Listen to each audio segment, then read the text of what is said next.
Bonjour à tous et bienvenue dans votre journal des produits de bourse de l'Upset du jeudi 29 novembre. Léger sursaut du CAC en fin de séance. L'indice parisien grappille 0,37% à 3515 points. Il regagne du terrain à quelques instants de la clôture alors qu'il a évolué dans le rouge une bonne partie de la séance. Les volumes restent très réduits sur la place parisienne, un signe du manque d'enthousiasme des investisseurs.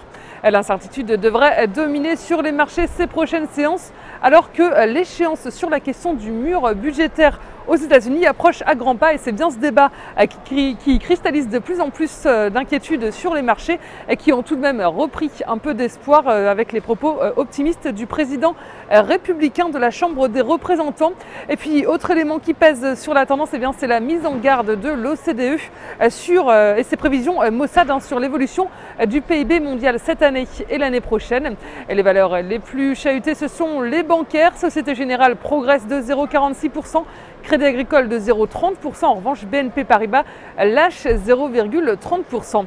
Les valeurs défensives sont recherchées à l'image de Danone ou encore Essilor.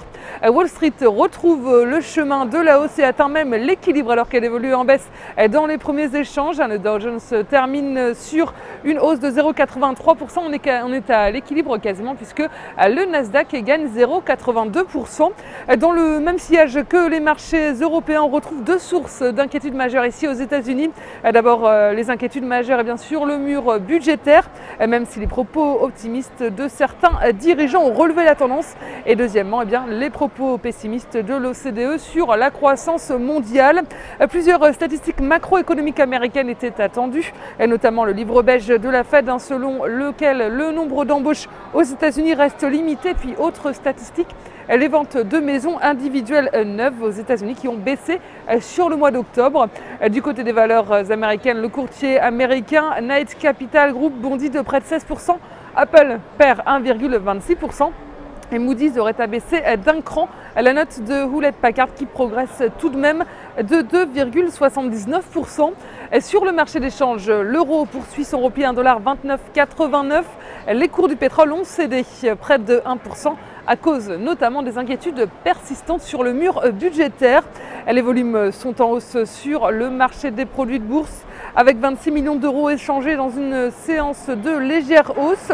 Du côté de la répartition par type de produit, les certificats sont en hausse à 90% des échanges, les varants sont en repli à 10%.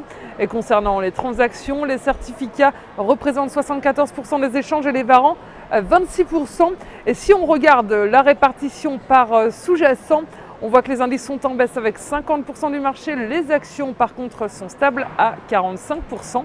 Un tour enfin du côté de la répartition des transactions sur les varants. Les indices représentent 38% des échanges. Les actions sont à 58%. Le taux de change est à 1% et les matières premières sont à 3%. Aujourd'hui, on s'intéresse au groupe de semi-conducteurs ST Microelectronics. Graphiquement, le titre s'est posé sur un support à 4,15 € et rebondit sur sa moyenne mobile à 20 jours.